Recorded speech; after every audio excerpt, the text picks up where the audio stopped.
Now, Fix has come a long way and is now really an ambassador even for Dubai at large. I know that recently you were at the World Government Summit here in Dubai and had an amazing opportunity. Could you tell us about meeting the Crown Prince?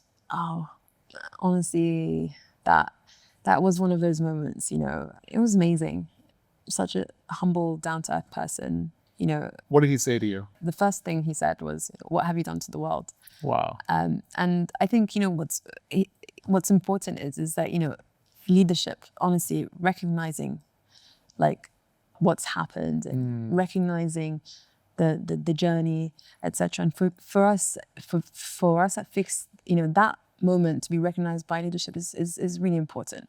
And it was an amazing feeling. Honestly, for us, a wow moment, seeing him and him acknowledging, you know, the Dubai chocolate is something, you know, you would never dream of. And that's one of the things that I think makes Dubai special. Yeah. Yeah. It's such a mixing, a melting pot of so many different people. Exactly. And then, but there is this you know, this pride and recognition from the leadership as well, right? And I think for us, we're proud. We're proud that, you know, we've done this. We're proud that it's come from the UAE.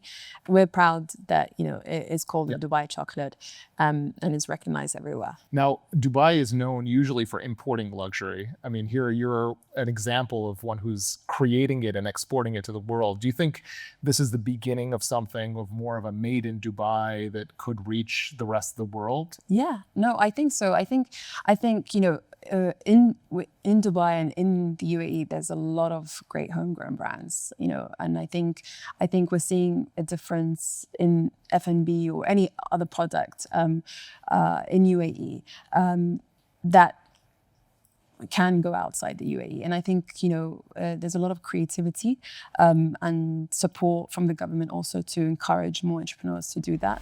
I think this broader region is building itself, right? It is becoming a new economic base for the world. Saudi is transitioning itself away from oil, building exciting new industries. UAE has already established itself as a services hub, as a blockchain hub, and it's becoming a global hub of talent.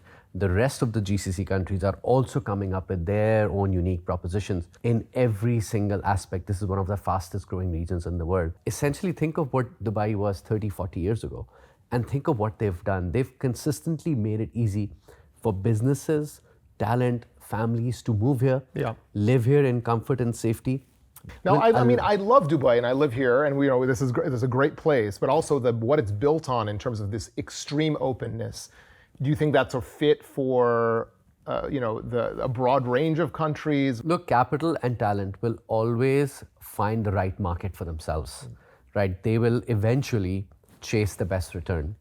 So if you look at the Middle East, all the countries have opened up their golden visa or golden visa type programs for top talent and top businesses, business leaders from all around the world. And they're saying, come here and do business. And people are coming here, checking out Dubai, checking out Saudi, and everyone is finding where the market fits themselves. When it comes to taxation, they're offering better taxation than the rest of the world. Next year, you expect so many people from Europe who are in banking, venture capital to start moving here because those countries are changing their tax laws.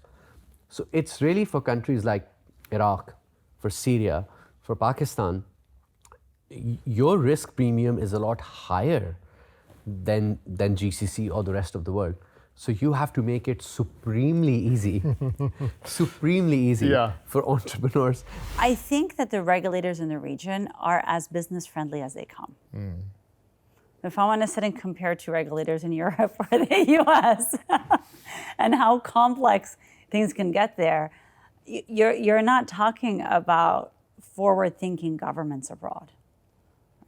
So I think when it comes to the region, the regulators and the leadership they're always very clear. This is the mission. This is what's allowed. If you're in private sector and innovating, come have a conversation with us because we would like the regulation to make sense. And the best example of that is VARA. So this was, as the UAE, the first country to have a digital asset regulator, way ahead of everyone else. So that to me was the proof that as far as they can, the regulators here say, okay, new technology, new business opportunities, how do we work with private sector to enable this? And you've seen it from the inside. I mean, you were the chief investment officer, right? CIO at Dubai Future Foundation. Yes. And Dubai is a very unique environment in many ways. What do you think it is about Dubai, and would you recommend a entrepreneur or somebody from other places around the world that might not even be from the region to actually come to a place like this in order to start a company? I would. I think it's a very forward-looking environment. So when we think about the enablement of the populations, given some of the lack of legacy infrastructure, using technology and the way that regulators embrace that and collaborate with it, it's not slight, it's tremendous. Kajabi right now is in the midst of figuring out what our strategy is to go global, right? And when we say go global, right now, predominantly our customer base is about 60% US and 40% ex-US. And that's pretty phenomenal for a business that's priced in American dollars and only written in English. Yeah, right? That's quite a bit. It's actually pretty amazing. But what that tells us is that there's real demand outside of America to engage in this kind of commerce, right? And so one of the reasons I wanted to come to Dubai, come to the UAE, and come to the GCC in general is to learn about the market. Like, what are the best practices here? How does it work? How is it different from where we come from? And how do we, once we decide to come into this market, be very respectful of how business is done here, but use those insights to make sure our go-to-market motion makes a lot of sense, right? So for the last 2 days, we have, I think, 1,000 some customers just in the UAE in itself. And so we got together with like 100, maybe just south of 100 of them, and just kind of talking to them. Like, that's the best way to learn about a market, is actually talk to your customers who exist here.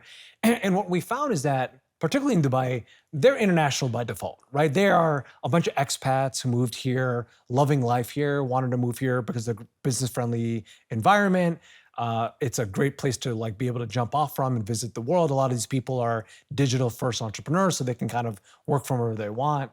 But most fundamentally, they sell to the world, right? And we want to learn from these people in terms of what they're selling, how they're selling, what's working, what currencies are they selling in, what are the payment processors they're using, to inform what we hope will be a little bit of our global approach in the second half of this year, but mostly in 2026 is when we really want to go after it in a respectful way. But we think there's a massive market out there, and when you have 40% of your customer base already outside of the US, it's a good indicator that there's something there for us. Here, one of the mixed blessings of being in a smaller relative market like Dubai is that, you know, the truly successful companies need to crack international. And how did you design from that from the beginning? So it's true. It really is a mixed blessing. Sometimes, I think grass is greener on the other side. And I'm like, it would be so nice if I was in the US. You know, just like 300 million people, Japan, 120 million people, Germany, France, like 80, 100 million people. That would be pretty amazing. Just one market, a large market, no barriers in terms of borders. A lot more competition, probably. But yes, exactly. That's the flip side of it. The good part about Dubai is that the client base is international and people trust the brand. So people are buying from a Dubai company, and that's a really cool thing to do. Yeah, that's a trustable thing to do. We had clients from like on day one from the United States. I remember like the first month we shipped a bag to the US. It's really about the product. We're getting these products. A Chanel bag is a Chanel bag. They're unique products. So you may not find in the US what you're looking for. You may find that exact color, size, price here in Dubai. So you may end up buying from us.